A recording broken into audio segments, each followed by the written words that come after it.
Boa noite para todo mundo, espero que estejam todos bem. O tema da nossa palestra hoje é família material e família espiritual. É um tema bastante interessante, porque por mais que a gente já tenha o conhecimento, é um tema forte, porque bate diretamente no que todos nós passamos diariamente em casa, né?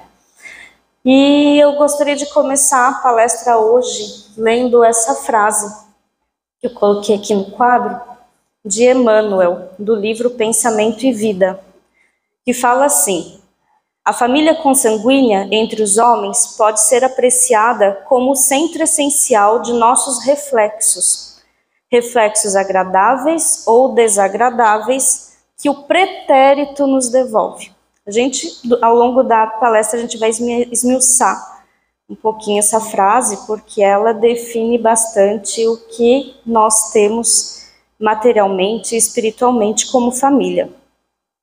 Pois bem, dessa frase de início, a gente já consegue tirar bastante informação, e a principal dela, que é legal a gente ter em mente desde sempre, é que nós não estamos na família errada.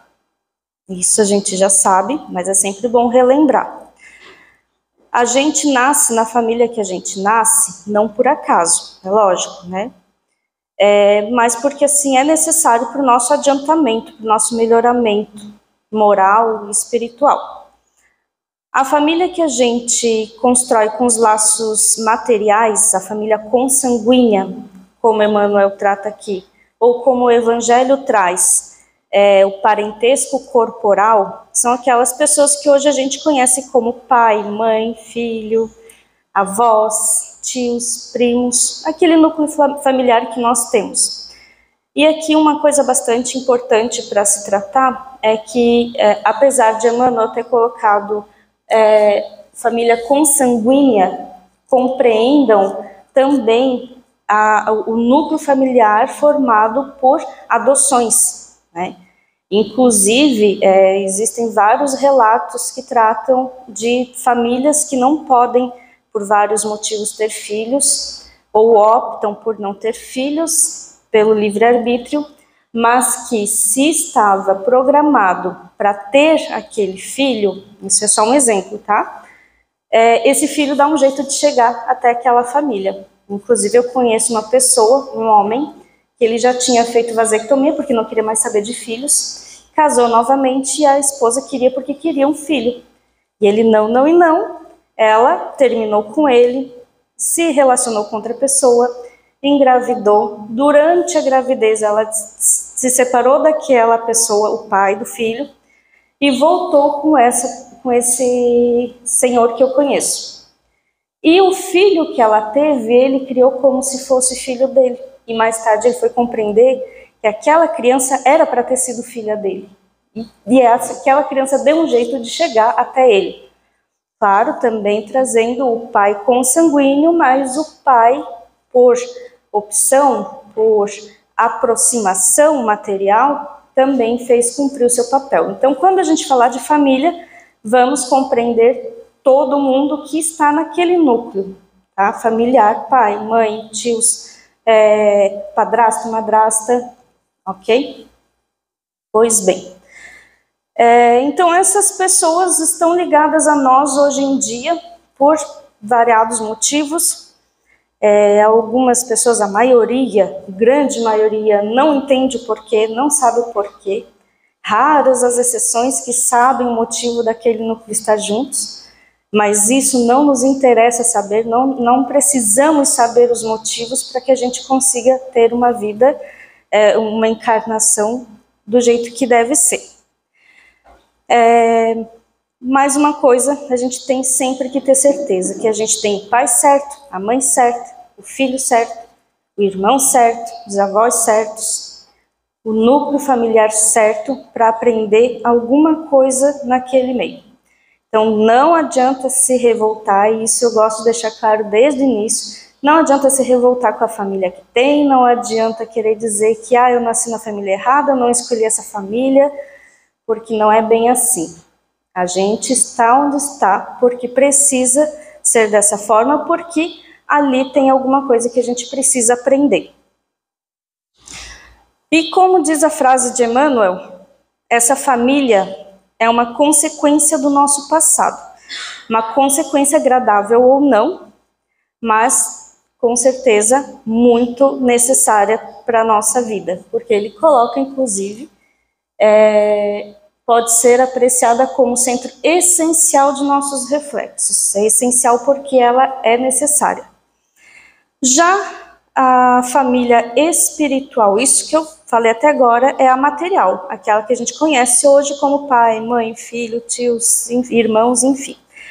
Já a família espiritual, o parentesco espiritual, ele vai muito além do que a materialidade é capaz de definir. A nossa família espiritual ela é formada por incontáveis pessoas ou espíritos com os quais a gente possui afinidade, simpatia, porque a gente deve compreender que nesses milênios de existência que nós temos, todo mundo aqui já compreende que a gente existe como espírito há milênios e a gente vem progredindo vida após vida. Então, nessas vida após vida, a gente teve vários pais, várias mães, nem sempre foram os mesmos. E com isso a gente consegue compreender que então a gente teria vários parentes. Só que nesses relacionamentos tem aquelas pessoas com as quais a gente consegue se dar melhor. A gente tem uma afinidade a mais. E com outras não. Isso é natural. E eu já vou chegar onde eu quero com essa explicação. Então, assim, não tem hoje em dia na família alguém que você sabe que ama tanto, mas não um amor possessivo, tá? Um amor assim, desprendido, que você quer mesmo o sucesso daquela pessoa, você gosta dela, você ama, e é um amor tão genuíno que você fica pensando, esse amor não é de agora, esse amor com certeza existe de muito antes. Então esse tipo de sentimento, que a gente inclusive pode ter por amigos, né, por pessoas que são um pouco mais distantes, às vezes a gente se dá melhor com um amigo do que um parente próximo. Então essa sintonia, essa afinidade, essa simpatia, a gente pode considerar que aquela pessoa faz parte da nossa família espiritual. Porque a gente compreende que não é daquele momento. Ela já previamente já existia esse relacionamento que a gente tem com essas pessoas. Então essa é a diferença prática do que é família espiritual e do que é família material. A espiritual ela é duradoura porque ela se consolida, ela se concretiza. É um carinho de verdade, sem sentimento de posse, sem querer determinar, mas você aceita a pessoa como ela é, você quer o bem dela. Então ela é duradoura, ela não acaba com a vida corpórea, ela persiste por milênios e milênios para frente também, vai além túmulo, esse cuidado, esse carinho a mais. Já a material ela é tão frágil quanto a matéria, e muitas vezes ele acaba e se extingue com o tempo e facilmente já na existência atual, porque às vezes a gente sabe que existem pessoas que renegam a família, não querem saber, então cortam laços materiais, porque aquele laço é frágil, não teve aquele quê a mais da simpatia. Pois bem, agora tem outras coisas mais que a gente precisa compreender dentro desse tema. Primeiro a gente precisa compreender também o que o Evangelho, lá no capítulo 14, item 8, que trata sobre o parentesco material e espiritual, que os laços, abre aspas, os laços de sangue não determinam necessariamente os laços espirituais. O que isso quer dizer? Isso quer dizer que um espírito não gera o outro, um espírito não cria o outro. Então, por mais que nós, mães, pais, tenhamos filhos hoje, né, no plano material, o espírito daquele nosso filho não fomos nós que geramos. Todos os espíritos vêm de uma mesma origem, fomos todos criados por Deus. Agora, um espírito criar, gerar outro espírito, isso não existe. O que vem a existir seria o corpo físico. Enquanto a ciência não encontra outros meios de gerar crianças, de gerar pessoinhas, ainda precisamos ter a contribuição masculina e a contribuição feminina para gerar um terceiro corpo. Então, pai e mãe geram aquele corpo. E assim, gente, né, eu estou falando, biologicamente falando, a forma como a gente cria uma criança. Não estou aqui querendo entrar em questões de se 2 pais, 2 mães, não é esse o tema, tá? Porque família, inclusive, é composta por 2 pais, 2 mães e assim por diante. Como eu falei antes, a adoção também é uma forma de família. Então, assim, essa criação do corpo físico, ele é o que a gente pode chamar como um portal de entrada do espírito para o plano físico. Então, quando é necessário um espírito reencarnar, é através da geração desse corpo físico. Como se fosse um avatar do filme, onde o espírito vai habitar aquele corpo físico. Ele precisa de um corpo físico para poder vir e se manifestar num plano físico. Um corpo biologicamente compatível com o planeta onde você vai reencarnar, tá? Então, e é nesse momento da geração da criança, do bebezinho, que os laços materiais se estabelecem. E esses laços de consanguinidade ou materialidade trazem consigo o dever de apoiar, de orientar, de cuidar, uma responsabilidade dos pais, da família, para com os descendentes, para com os filhos. E essa responsabilidade dos pais na educação dos filhos, ela é tratada como uma missão pelo Espiritismo. E isso não sou eu que estou falando, está lá no Livro dos Espíritos. O Livro dos Espíritos, para quem não conhece, é um compilado de perguntas e respostas que Kardec, junto com uma equipe enorme, mediúnica, lançava questionamentos para os espíritos e os espíritos respondiam. Então ali a curiosidade rolou solta, ele fez perguntas de várias ordens, e uma delas, que está lá na questão 582, a pergunta é: pode-se considerar como missão a paternidade? E aqui, novamente, paternidade compreenda-se a situação pais, não somente pais e mães, não somente pai, tá? E a resposta dos espíritos, ela é meio grandinha, eu vou ler só o trecho que nos interessa nesse momento. A resposta é assim: é sem contestação possível uma verdadeira missão. Constitui ao mesmo tempo o grandíssimo dever que empenha, mais do que o pensa o homem, a sua responsabilidade quanto ao futuro. Deus colocou o filho sob a tutela dos pais, a fim de que estes o dirijam pela senda do bem. Então, a missão dos pais é ter aqueles filhos, ou ter aqueles tutelados, e orientar eles sempre no caminho do bem. Aí vem aquela pergunta: oh meu Deus, e agora, será que estou fazendo um bom trabalho? E se meu filho não segue o caminho do bem, o que eu devo fazer? Será que eu vou ser responsável pelo desviamento dele? Aí a pergunta 583 é justamente isso.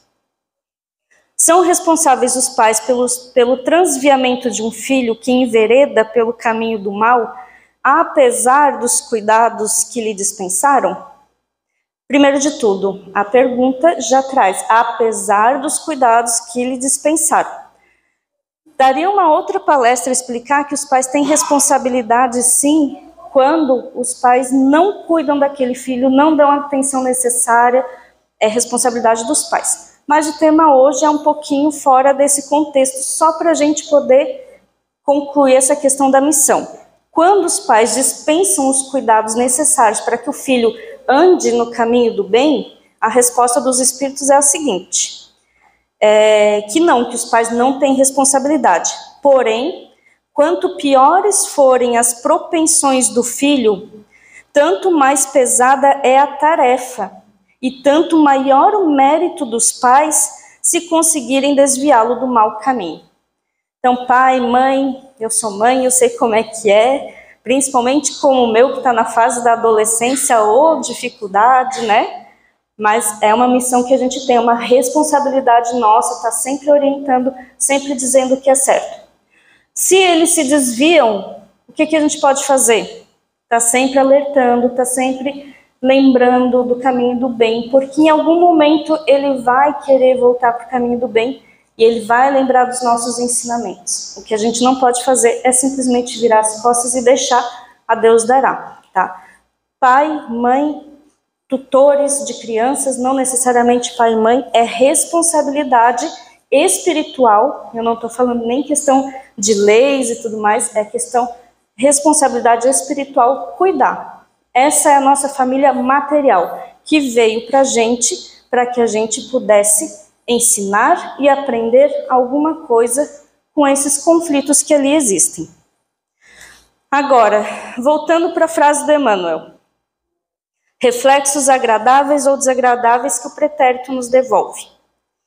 Como então, o que isso quer dizer? Como que se estabelece essa relação de parentesco corporal nessa vida? Como que eu sei sobre pai, mãe, quem que vai vir filho de quem que vai vir irmão de quem? Então, isso é definido com base no que nós fizemos no passado. Então, o pretérito nos devolve, né? De forma agradável ou não agradável, mas o pretérito nos devolve.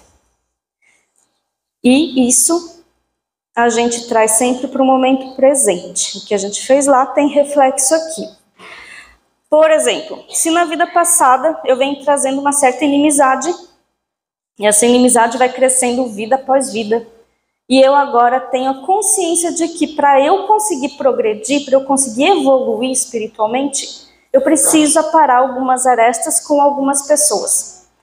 Aí, digamos, eu estou lá desencarnada no plano espiritual, sabendo que eu preciso dar um jeito no meu relacionamento com determinada pessoa que a gente já vem há anos, há séculos, um maltratando o outro. A gente pode combinar de virmos juntos neste plano físico para poder aparar essas arestas. Então, às vezes eu posso definir, eu quero ser mãe daquela minha inimizade, porque só sendo mãe eu vou ser capaz de nutrir algum tipo de carinho, algum tipo de amor por aquele ser. Ou como irmão, ou da forma que for. Mas a gente busca estar o mais próximo possível daquela pessoa, daquele espírito, para que justamente a gente possa ter oportunidades durante a convivência para se ajeitar, para se resolver. É como tá sim, eu até coloquei aqui a informação, lá naquela questão que eu li antes, que fala, Deus colocou o filho sob a tutela dos pais, a fim de que estes dirijam na senda do bem, e lhes facilitou a tarefa, dando ao filho, uma organização física débil e delicada que o torna propício a todas as impressões. O que isso quer dizer? Aquele bebezinho bonitinho, fofinho, coisa mais linda, quem não fica, né? Claro, existem exceções, mas quem vem num bebezinho fofo não fica, ai, que coisa fofa, eu amo, eu adoro, eu vou cuidar, eu vou tratar bem. Imagina se a gente descobre que ali naquele filho tem algum inimigo de anos e anos, tem um espírito que em algum momento me fez mal, ou que eu fiz mal para aquele espírito. Na hora que nascer, você já ia querer, tira essa criança da minha frente. E, claro, que as energias não se escondem. Existem pais, existem mães que reconhecem isso nos filhos e não conseguem, por mais esforço que faça, amar, cuidar. Mas Deus já facilitou, como está lá no livro do Espírito. Facilitou a tarefa dando ao filho uma organização física débil e delicada, ou seja, fez com que ele dependesse dos pais. Aquele serzinho depende de mim, então eu vou cuidar, eu vou tratar. E assim fica mais fácil gostar, mais fácil aceitar. Então, para a gente ver como essa máquina que Deus criou, máquina entre aspas, é perfeita, né? Outro exemplo que eu tenho para trazer para vocês, de uma pessoa que eu também conheço, e eu gosto de trazer exemplos porque assim a gente fica mais palpável. De uma pessoa que tem muito carinho pelo pai, pela mãe, pelo irmão, mas ele não se sente pertencente àquela família. Eles têm diferenças intelectuais, morais, os pais e o irmão fazem coisas que ele não coaduna. Então, ali possivelmente teve uma certa antipatia que veio na mesma família para criar simpatia. E de certa forma estão conseguindo, porque eles se amam, se respeitam, mas mantêm uma certa distância porque a afinidade ainda não foi possível. E com isso eu quero dizer o quê? Que dentro desse aspecto família material, a gente traz para cá tanto as afinidades quanto as antipatias. Por exemplo, também do livro Nosso Lar, tirado do livro, tem no filme também, da avó que a neta desencarnou por tuberculose e ela revoltadíssima por ter desencarnado, porque ela tinha um noivo, ela queria voltar para o noivo, ela não aceitava ter desencarnado. Aquilo fez muito mal para a neta, aquele não quero saber da morte, eu quero voltar, e ela tentava de todas as formas voltar para o plano físico e, óbvio, não conseguia. O que a avó, que já nem precisava mais reencarnar, decidiu? Minha neta precisa reencarnar para poder purgar todo esse sentimento que ela tem, toda essa raiva, toda essa angústia. E a reencarnação próxima dela não vai ser fácil, justamente por causa desse tipo de comportamento. Então, eu como vó, vou antes para me preparar para receber ela como minha filha. E assim eu vou poder ajudar ela a passar por essa próxima reencarnação que não vai ser nada fácil. Então, assim é que as simpatias também estão nas mesmas famílias. Então, a gente pode ter o apoio de quem nos é simpático para que a gente possa superar e conseguir resolver as arestas com quem não nos é simpático. Eu vou pular outro exemplinho que eu tenho aqui, que senão nossa palestra não vai dar o horário. Mas, então, a família material ela serve para isso, para que a gente, então, possa trazer esses conflitos e possa resolver. Porque o nosso progresso, ele está no convívio social. E o convívio social, ele vai estar melhor amparado com o conflito familiar. Aquilo que eu me relaciono fora da minha família tem como base o que eu aprendi dentro da minha família. E a família, por mais que às vezes não se entenda, quando é necessário se une para se resolver. Não tem aquele tal negócio assim, eu e meu irmão a gente vive brigando, a gente quase se mata em casa. Mas se alguém for brigar com ele, eu vou lá e vou defender com unhas e dentes, porque só eu posso brigar com meu irmão, ninguém mais. Então, tem ali uma certa antipatia, que às vezes é verdade, de fato, eu não gosto do meu irmão, mas ninguém vai meter com ele, porque é sangue do meu sangue. Então, é pela família material que a gente começa a aproximar aqueles espíritos que são, muitas vezes, inimigos. Por isso que a gente precisa, nesse plano, prestar atenção na nossa família. A nossa família material vai nos trazer tudo o que a gente precisa para progredir. Não adianta tapar o sol com a peneira, não adianta se revoltar, problemas existem sim, vão continuar existindo enquanto a gente não progride. Enquanto a gente estiver vivendo num plano ainda de provas e expiações, nós teremos muitas provas e muitas expiações ainda para resolver. Então, o que eu sugiro hoje para a gente levar para o resto da nossa vida é prestar atenção nos nossos relacionamentos dentro de casa. Como é o meu relacionamento com meu pai, com minha mãe, com os meus irmãos, com os meus tios, primos. Inclusive, até tem uma palestrante eu não lembro, é um centro espírita grande lá de Brasília, não vou lembrar agora o nome, mas enfim. E ela deu uma vez uma palestra parecida pegava um pouco esse tema, e ela falou sobre a família, sobre ter conflitos, sobre ter problemas, e no final da palestra um casal procurou ela e disse assim, olha, tudo que você falou não se aplica a nós. A nossa família é perfeita, os nossos filhos são perfeitos, eles são educados, são inteligentes, então tudo que você falou não se aplica a nós. Não gostei da palestra. E o casal virou as costas e saiu. Aí o guia espiritual dela se aproximou dela, porque ela não teve nem reação, tipo, o que eu vou falar, né? Então, se tá tudo perfeito, quem sou eu para dizer que não? O guia espiritual dela chegou perto dela e disse assim, coitados, deixa eles conhecerem as noras que virão. Ou seja, tudo aquilo que a gente acha, sempre vai ter alguma coisinha, um parente, alguém que vai trazer, vai incomodar, vai irritar. Isso é necessário, porque é ali que a gente vai reconhecer onde a gente precisa arrumar. Então, quando a gente perceber que o parente está incomodando, está irritando, não está legal, não gosto, tipo, ai meu Deus do céu, é parente, a gente não escolhe.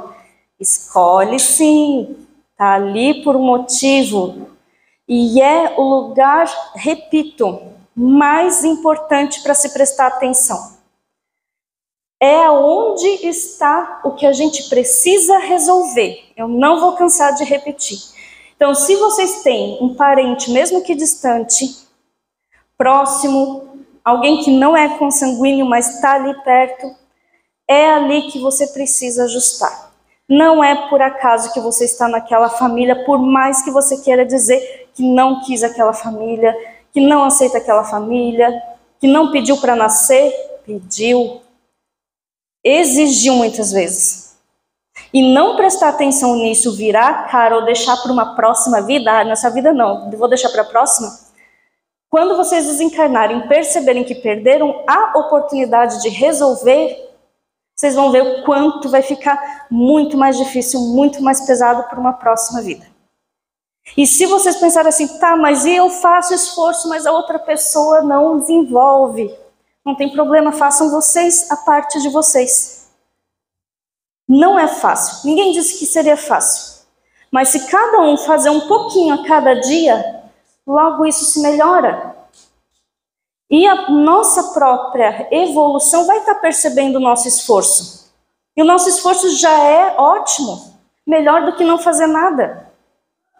Então, hoje, o que a gente precisa tirar dessa ideia de família espiritual, material, é que a gente precisa prestar atenção que muitas vezes, lei de causa e efeito, muitas vezes o que eu fiz no passado pode ser, às vezes a gente acha que só os outros fazem mal pra gente. E o quanto a gente já fez de mal para os outros?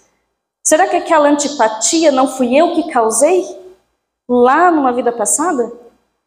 Então a gente não se deve colocar no lugar de santo, a gente não deve se melindrar. Vamos tomar consciência de quem somos e tentar resolver. Então vamos para casa hoje pensando, essa antipatia que eu tenho, muito possivelmente vem de várias vidas atrás. Muito possivelmente pode ter sido criada por mim. E se eu não resolver agora que eu estou tendo a oportunidade, vai ficar pior para as próximas vidas. É um assunto que a gente diz, tá, ok, isso daí eu já sabia, mas é sempre bom relembrar. Se tiverem dúvidas, eu estou à disposição para conversar um pouquinho mais depois, porque eu sei que é um tema bem complicado, porque se trata da nossa família.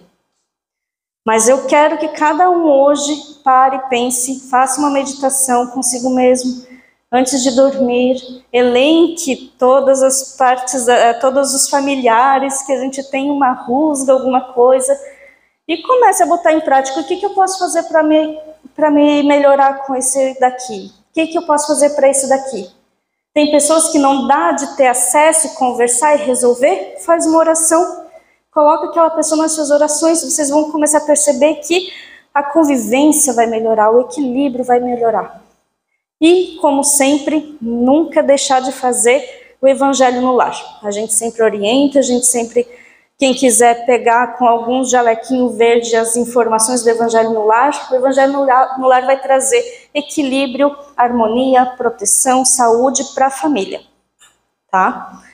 Então, a palestra de hoje, a princípio, era isso. Teria muito mais coisa para falar, eu adoro falar, mas o meu pedido é justamente esse. Prestem atenção em quem vocês têm no meio de vocês e tentem, por vocês, assim como eu faço, não sou hipócrita, né? Claro que também tem problemas, eu tento em casa, por isso que eu estou falando, não é fácil, mas a gente tem meios de conseguir, tá bom? Obrigada, boa noite.